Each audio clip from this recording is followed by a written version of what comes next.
In this video, we will be comparing the biggest mall in the Philippines to the biggest in the USA. The country world-renowned for its malls versus the country that invented them. The ultimate superpower matchup between the Mall of America and the Mall of Asia. Hold on, Tyler. Really? Wait. Okay. Yeah, I'm getting word right now I cannot go all the way to the Mall of Asia. I'm sorry. Wait, really? That was like the whole point of this video, the Battle of the MOAs. Remember?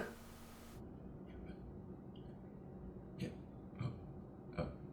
Okay. Yeah, but it's not possible. Okay, so you're gonna go to SM North, right? SM North, of course. You know, that actually kind of works better. Both of the malls are the same size and they're actually built around the same time. So actually it might be a better comparison than the Mall of Asia, which is significantly bigger and significantly newer. And, you know, it's gonna take me 2 hours to get all the way there because it's a holiday right now. Oh, is it the Nazareth Day? It is the Nazareth Day. It seems very busy down there. Alright, so Philippines versus America. Battle of the malls. Let's do it. In this battle of the malls, we got 5 comparison points. Location, layout, shopping, food, and activities. We're going to be breaking down each of these points to show you where each mall shines and where each mall falls behind. Now let's meet our contestants. I'm in the USA and I'll be representing the Mall of America. I am in the Philippines and I will be representing SM North, EDSA. Let's see how they compare. Welcome to SM City North EDSA. The famous Philippines Mall was the first ever built by the mega corporation SM on November 8th, 1985. It's directly connected to the condo complex I live in, Grass Residences, and is extremely accessible by Manila's public transport by buses, jeeps, the MRT, like the train. It's not directly connected, but close enough. And even more in the future with the addition of their big Grand Central Terminal they're building. Welcome to the Mall of America. This iconic American mall was opened on August 11th, 1992 in Bloomington, Minnesota. Unlike SM North, which is kind of in the hustle and bustle of Metro Manila, the Mall of America is pretty far outside anything that resembles a major city. The Mall of America is obviously an American mall, which means for the vast majority of visitors, they'll be arriving by car. The mall can also be reached by city bus or the Minneapolis Light Rail, which is only a few stops from the MSP airport. Can't talk about the layout of SM North without mentioning its size. This place is humongous. It has nearly 500,000 square meters of floor space, and it's easily one of the biggest malls in the world, ranking usually within the top 15. The Mall of America is actually slightly larger than SM North, also with around 500,000 square meters of floor space. It's the biggest mall in the USA, but it doesn't crack the top 10 for the world, usually ranking around 11.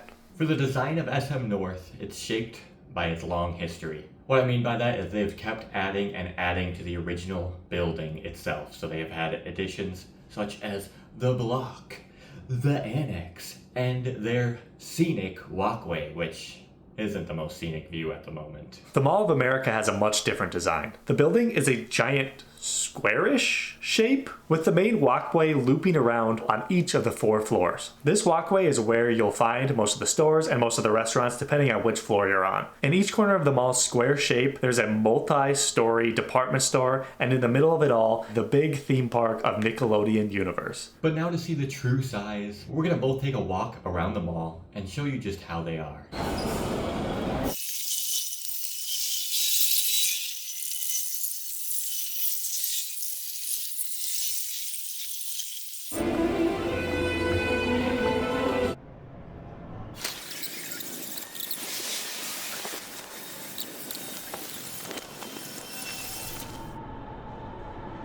Now let's change the topic to the most important part of the mall.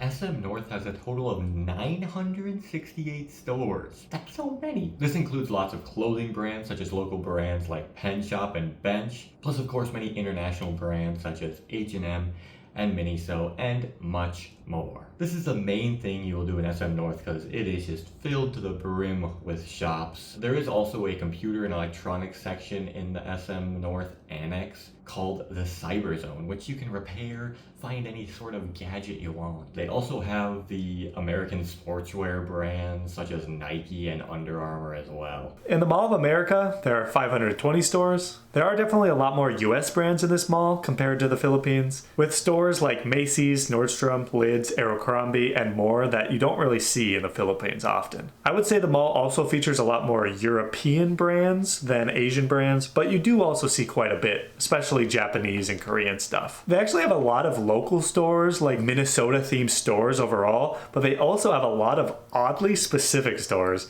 For example, a board game store, a store that sells only hot sauces and gives you free samples, and an alpaca-themed store, because why not? There's a lot of other interesting ones like that I just can't think of right now, but it's super interesting that those exist in the mall. But after all that shopping, you might start to get a little hungry. Food in SM North comes in many shapes and nationalities. Just kidding. That's kind of a lie. It's mostly fast food, Korean food, and Japanese food. But they also have other cuisines like Vietnamese, Thai, Chinese, American, and a few European restaurants as well. But also a big draw to the food scene in SM North is the food stalls you'll see walking around the hallways. They got these everywhere. It can include stuff like ice cream, bread, little snacks, but surprisingly the most popular one is a yogurt place. SM North also has a large food court comprised basically of all of those stalls you would see in the hallways but put together, and of course, a Jollibee. But of course, when you go to SM North, the local cuisine will shine. You got the big beautiful bee everywhere. There's a few of them in this mall serving Filipino fast food, as well as sit-down restaurants like Gary's Grill serving Filipino seafood, Manam, more upscale Filipino food, Kuya J, more affordable Filipino food, and much more. They also have a lot of buffets. Filipinos love their buffets. Famous ones such as Vikings. All of those restaurants total out to 184 restaurants in SM North City, EDSA. Although the Mall of America has about a third of the restaurants in SM North, there still is a wide variety of food options. From all your American fast food classics like McDonald's and Burger King, to some very interesting international cuisines like Jamaican, Greek, Middle Eastern, and Cantonese. A lot of the fast food in the mall can be found in the two food courts. One is this large open area above the entrance, and the other is up above, overlooking the theme park. And many of the more expensive sit-down restaurant options are going to be on the upper floors of the mall. Some unique restaurants that you can't find in the Philippines that are in the Mall of America, maybe Chick-fil-A, A&W, Chipotle, Panera Bread, and Rainforest Cafe, I think it would actually be a big hit in the Philippines. There's also a ton of other famous restaurants and good places to eat. And then there's this place that's trying to charge you $20 for ice cream. What the frack? And I'd rather spend those $20 on something fun. Like maybe... While you're out there shopping and eating, if you want some fun, SM North has quite a few activities to partake in. They have a newly opened IMAX theater. It also has the typical SM bowling, which would include some archery on the side if you wanted to do that as well. It has like 5 different arcades. My gosh, there's lots of arcades and claw machines in this thing. And then SM North also has a lot of small little shops that will have different activities such as laser tag, karaoke stalls, which you can also find in the arcades as well. A few photo booth shops, go-karts, and a lot of kids stuff. They got like a dinosaur thing and like a goo thing, a little slimy goo thing, you know? But I think the biggest thing a lot of people will do when they come to SM North is take a lot of pictures of the beautiful mall. They got a lot of decorations always set out. They got like capybaras right now, and I like capybaras. So you're gonna go there and you're gonna take some dang pictures, that's for sure. Now the Mall of America is different from SM North because the Mall of America seems like it's all about the activities. This place has Nickelodeon Universe, a pretty big indoor theme park with pretty gnarly roller coasters and just Nickelodeon characters, me and Squidward hanging out, Dora the Explorer, all over the place. It's actually a pretty cool place, especially for kids. It also has a few arcades. It has a 4DX theater, which in the past I saw Superman versus Batman there for some reason, but it was actually a pretty cool experience. They have the Sea Life Aquarium down at the bottom floor. They have an escape room. They have the 5D adventure attraction, which is like a room that shakes. It's like it's more than 3D, it's more than 4D, it's 5D. They have Flyover America, which is this simulation ride where you fly over all these cool nature spots and historic areas of the United States. They have the Museum of Illusions, which the first one we ever saw was in Georgia, Tbilisi, Georgia. They also have 2 mini golf courses, Legoland, axe throwing, gangplanks, Build-A-Bear workshop, Crayola experience, Cocomelon experience. Oh, a mirror maze. They have a mirror maze. How fun is that? But yeah, I mean, this place is a tourist attraction. This isn't a mall like the Philippines. This isn't a mall where everyone's essentials are in this mall. Although there are people that go there every day. For example, our grandma used to go there every day. This is a tourist attraction. I think that's going to be the biggest difference between these two malls. There's not grocery stores in the Mall of America. People don't live off of the mall. They go there to have fun. I mean, personally, here in the Philippines, when I'm connected right to SM North, I will sometimes go there for like small little shopping things that I might need and like a different like errand I might need to run. And SM North usually has got it. They got a health clinic connected to them, dentist, I believe, a gym.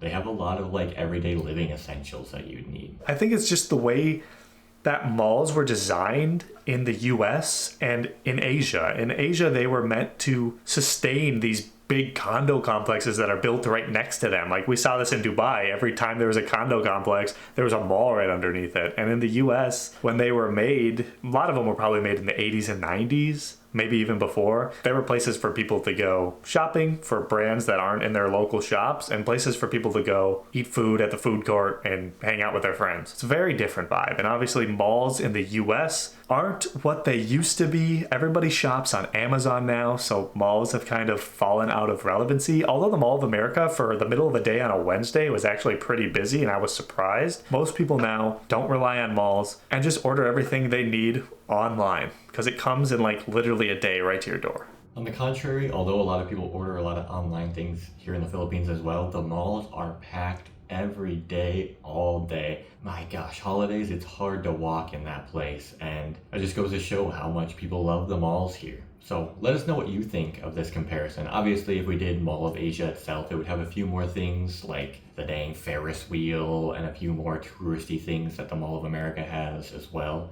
But overall, the basis for the comparison is pretty similar still. So let us know what you think. Would you rather go to Mall of America or SM City North EDSA? Thanks for watching, everybody. We'll see you in the next one. Trifate reconnecting soon, and we're going to take the Vlogverse by storm. And we know that this little man here has not made many appearances, but we sent him to therapy is what actually happened. He has kind of reformed a little bit, so we think we're going to be easing him back into our vlog. So if you guys want to say hello Ducky in the comments, greet him as you welcome him back into the Vlogverse. He will really appreciate that. I'm sure he'll read every single comment you guys leave, so be nice. Thank you. Thank you so much, guys. See you in the next one. Bye. Bye.